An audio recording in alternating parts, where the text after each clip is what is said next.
Welcome back to Lito's Language Lab. I'm so happy to have you here again today.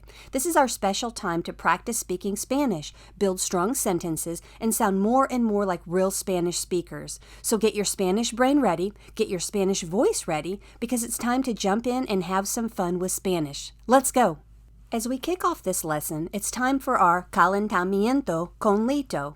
Calentamiento.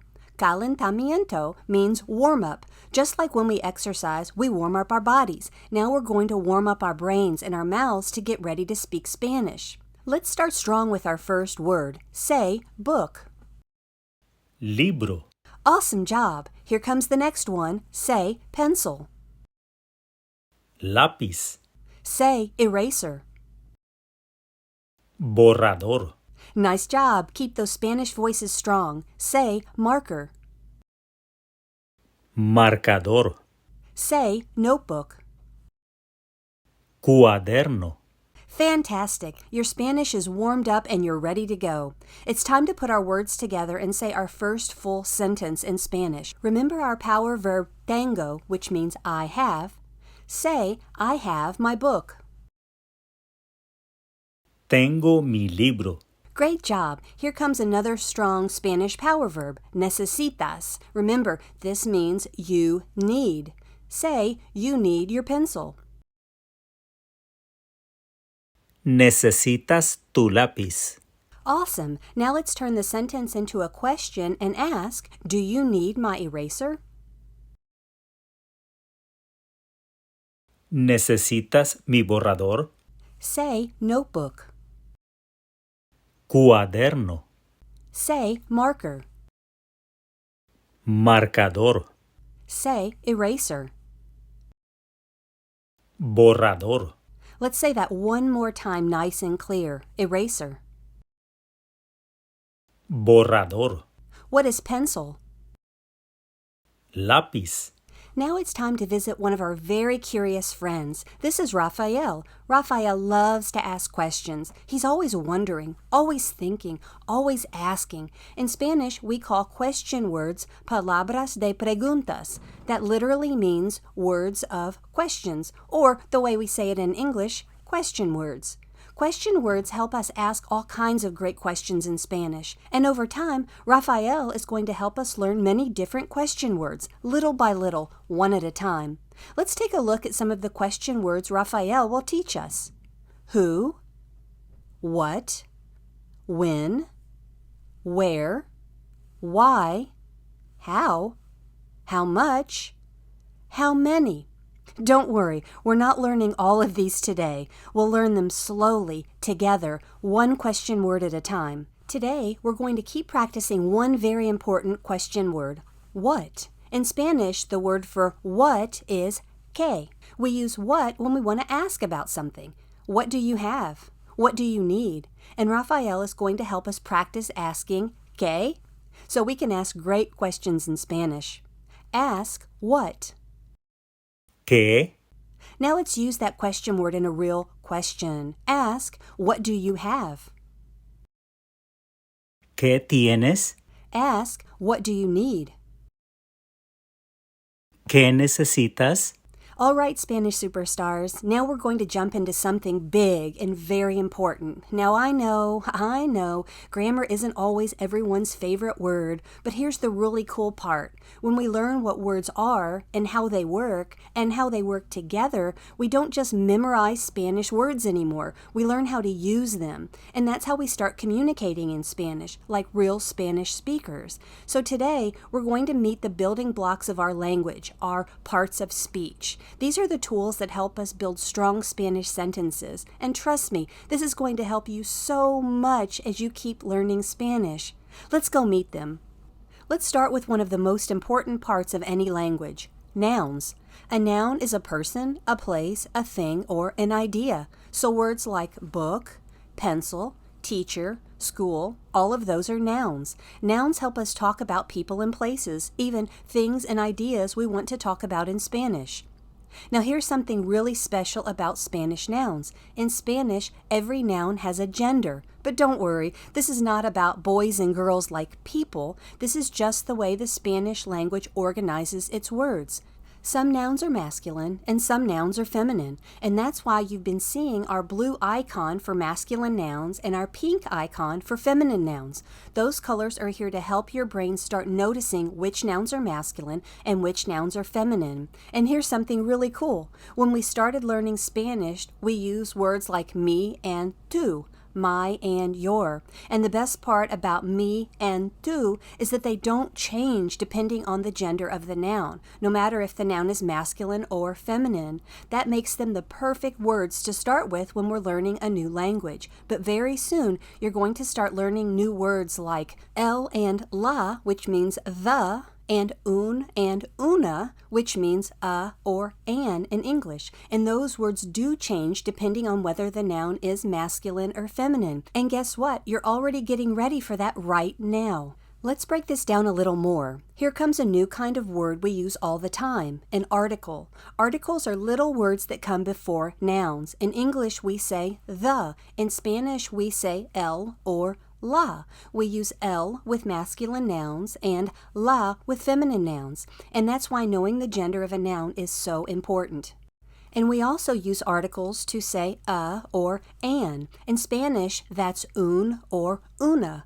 Un goes with a masculine noun and una goes with a feminine noun. See how all these pieces are starting to fit together? This is how we build Spanish sentences the right way. Here's another fun kind of word. Sometimes we want to point to something and say this. In Spanish, we say este or esta. Again, one for masculine and the other for feminine. Spanish loves to match its words. And if something is a little further away and we want to say that, in Spanish, we say ese or esa. Masculine, ese. Feminine, esa. Next, we'll talk about one of the most important parts of any sentence, verbs. Verbs are our action words. This is where the fun really starts. They tell us what someone is doing. Words like have, need, go, eat, play, those are all verbs. They're actions. And here's something really important about verbs. Verbs are the engine of the sentence. They're what makes the sentence move. Just like we see in English, every Spanish verb starts in its original form. That's called the infinitive. That just means the verb has not been changed in any way. It's the base form of the verb. But let's say we need to change the verb as we use it. Before we get into showing you how this works, I want you to meet a very important friend in our Spanish journey. This is Carlos el Conjugador. Carlos the conjugator. Carlos's job is very special. When we're ready to use a specific verb in a sentence, Carlos helps us change the verb so it works the right way. Remember, when a verb is in its original form, its infinitive form, it hasn't been changed yet. But when we want to use the verb in a more specific way, when we want to tell who is doing the action, we have to change it or adjust it so it matches who is doing that action. And that's exactly what Carlos does. Carlos is like a helper who calibrates verbs. That means he carefully adjusts the verb so it works just right for I, for you, and later for he, she, and they. When we change a verb like this, we call it conjugating a verb. That's a big word, I know, but it just means changing the verb so it matches who is doing the action so the sentence sounds right. Now don't worry, we're going to learn this slowly, step by step, little by little, and Carlos is going to help us the whole way. Let's look at a small part about conjugating a verb since you've already been seeing this. When you talk about yourself, when you say I, we call that first person singular. That's our special code, 1PS. 1 being first person, P we're talking in the present tense, and S the singular form. In Spanish, most verbs in that I form, that first person singular, end with the letter O. When we say I need, we say necesito. When we say I have, we say tengo. Do you see that ending? O. The letter tells us I'm the one doing the action. That is so amazing. Now let's look at what happens when we say you. When we're talking about you, we call that second person singular. That's our special code 2PS. 2 being second person, P, present tense, and S being singular. And look what happens to the verb now. Depending on the type of verb it is, we will either add the AS or ES to the end. When we say you need, we say necesitas.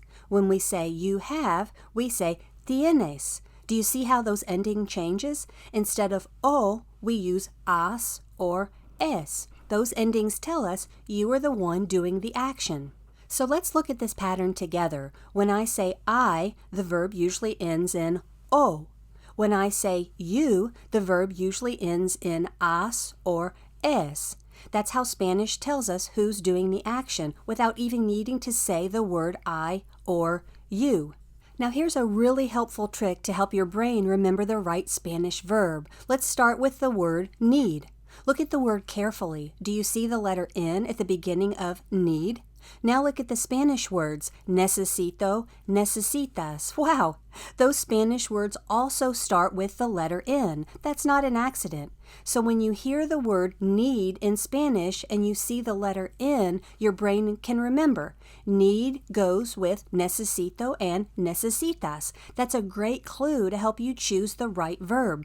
Let's take a look at our other very important verb, have. This one looks a little different in Spanish. Instead of starting with an H, Spanish uses the letter T. And here's a cool trick to help you remember this one. Look at the English letter H in the word have. It's a tall letter. Now look at the Spanish letter T in tengo and tienes. It's also a tall letter, and it even has a little line across the middle, almost like the letter H. So when you see that word have and think of that tall letter H, your brain can remember have goes with tengo and tienes. That's another great memory trick. Here's the thing. It's okay if this feels tricky at first. Every great Spanish speaker learns this step by step. These little clues are here to help you, and the more you practice, the easier it will become. You're doing an amazing job with these verbs, and guess what? That means you can say necesito, necesitas, tengo, tienes. You're not just memorizing words, you're using real Spanish grammar, and you're changing verbs to match the person. You're conjugating verbs, and that is what real Spanish speakers do every single day. Wow, you're already becoming amazing verb users in Spanish. For now, we'll get back to the remaining parts of speech we need to take a look at. Remember, we have 8 parts of speech altogether. Now we're going to meet another very important kind of word, adjectives. An adjective is a word that describes a noun. That means an adjective tells us even more about a person, a place, a thing, or even an idea. For example, we can say a big book, a red pencil, a happy teacher, a small school. Words like big, red, happy, and small, those are all adjectives. Adjectives help us paint a picture with our words. They help us describe what something looks like, what it feels like, or what it is like. And in Spanish, adjectives are very important because later we'll learn how to change adjectives so they match the noun they describe. But for now, just remember this. Adjectives are describing words, and they help make our Spanish more colorful, and they're also going to be something that has to match our nouns. Here's another important kind of word, adverbs. Adverbs tell us how an action happens. Fast, slowly, carefully, loudly. They describe the verb and help us understand how something is happening. Here's the good thing about adverbs. Even though they work with verbs, they don't need Carlos's help to change them in any way. Phew, that's a relief. Our next part of speech are pronouns. Pronouns are words that replace nouns. Instead of saying someone's name again and again, we say he, she, they, or it. Pronouns help our sentence sound smoother and easier to say. We'll get into pronouns later on. Now let's talk about prepositions. Prepositions show how one word is related to another word. In, on, under, next to, with. These words help us explain where something is or how things are connected. Now we'll talk about our conjunctions. Conjunctions connect words and sentences together. And, but, or, they help us make longer, stronger sentences. And last we have interjections. Interjections show strong feelings or emotions. Wow! Oh no! Yay! They help our sentence show excitement, surprise, or feelings. Yep, you guessed it, we have these fun words in Spanish as well. All right, Spanish superstars, let's take a minute and look at something really cool. Did you know that every word in every sentence belongs to one of just 8 special groups? These are called parts of speech. That means that every word you ever use in English or in Spanish is one of these 8 types of words. Let's look at them together. Remember, we have nouns for people, place, things, or ideas, verbs for our action words, adjectives to describe nouns, adverbs to describe how actions happen, pronouns to replace the nouns, prepositions to show relationships, conjunctions to connect words, and interjections to show strong feeling.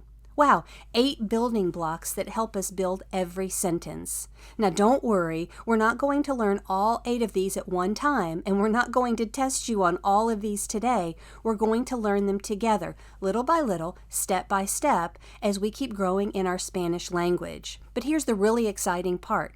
Now you know that every word you learn in Spanish has a special job to do. And when you know what job a word has, you become a stronger Spanish speaker. And guess what? You already know some of these really well. Now it's time for something really fun. Remember our word conjunction? Conjunctions are words that help us connect. And today you're going to use 2 very powerful Spanish conjunctions that help us say more. With just one word, actually, it's one little letter that makes a new word. We can keep talking and talking. Let's see our first Spanish conjunction. In English, we say and. In Spanish, we say Y. Now it's your turn. Say and. Y.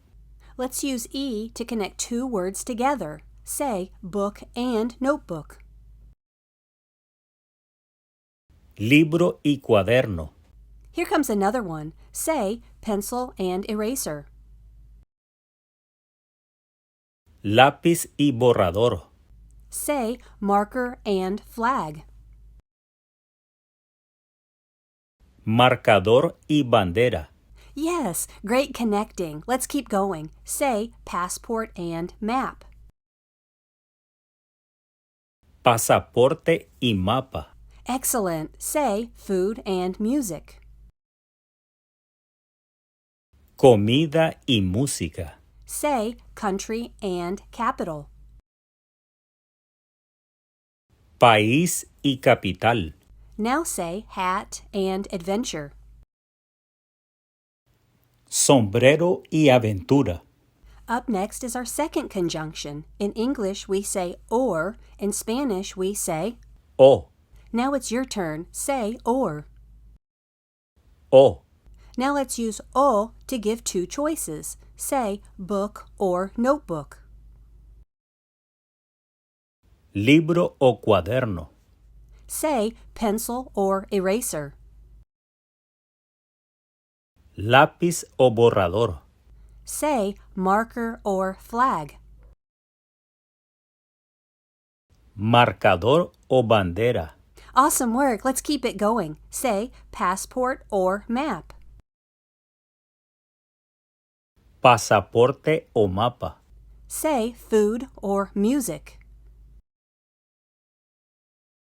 Comida o música.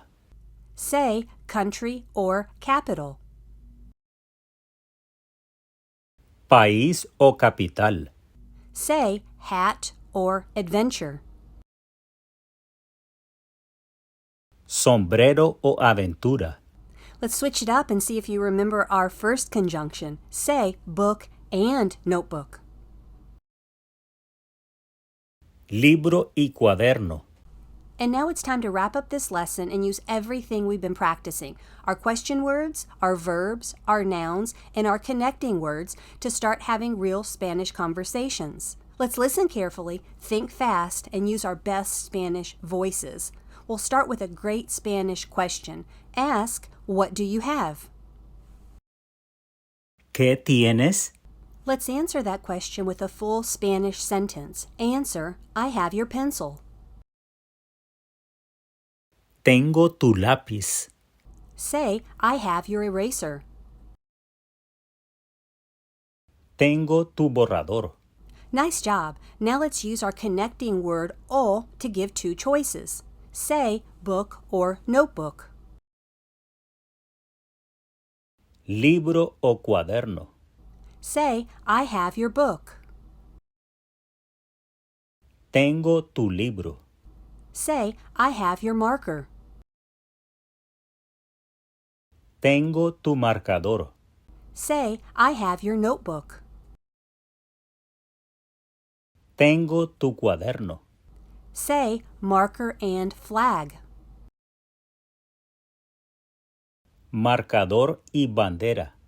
Ask, what do you need? ¿Qué necesitas? Answer, I need my marker. Necesito mi marcador. Say, you need your marker. Necesitas tu marcador. Say, passport and map. Pasaporte y mapa. You're doing an amazing job, and we're almost finished with this lesson. Before we do, let's practice a couple sentences in their negative form. Say, I don't need your marker. No necesito tu marcador. Say, you don't need my marker. No necesitas mi marcador. Ask, what do you have? ¿Qué tienes? Answer, I have your notebook. Tengo tu cuaderno. Say, you have my notebook. Tienes mi cuaderno. Say, marker and flag. Marcador y bandera. Say, I don't have my notebook. No tengo mi cuaderno. Wow, you're really mastering this. Say, you don't have your notebook. No tienes tu cuaderno. Ask, what do you need? ¿Qué necesitas? Answer, I need my notebook. Necesito mi cuaderno. Say, you need your notebook. Necesitas tu cuaderno. In the negative, say, I don't need your notebook. No necesito tu cuaderno. Say, you don't need my notebook. No necesitas mi cuaderno. Ask, what do you have? ¿Qué tienes? Answer, I have your book. Tengo tu libro. Say, you have my pencil. Tienes mi lápiz. Say, I don't have my marker. No tengo mi marcador. Say, you don't have your eraser. No tienes tu borrador. Ask, what do you need? ¿Qué necesitas?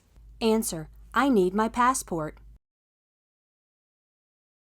Necesito mi pasaporte. Say, you need your map. Necesitas tu mapa. Outstanding work, you're almost there. Say, I don't need your food. No necesito tu comida. Say, you don't need my flag. No necesitas mi bandera.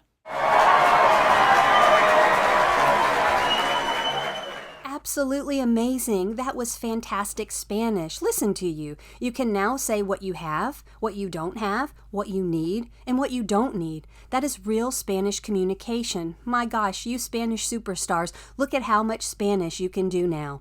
Today you asked questions in Spanish, you answered with full sentences, you talked about what you have, what you don't have, what you need, and what you don't need. You used verbs, you used connecting words, you used my and your. That is some amazing Spanish, and I want you to know I am so proud of you.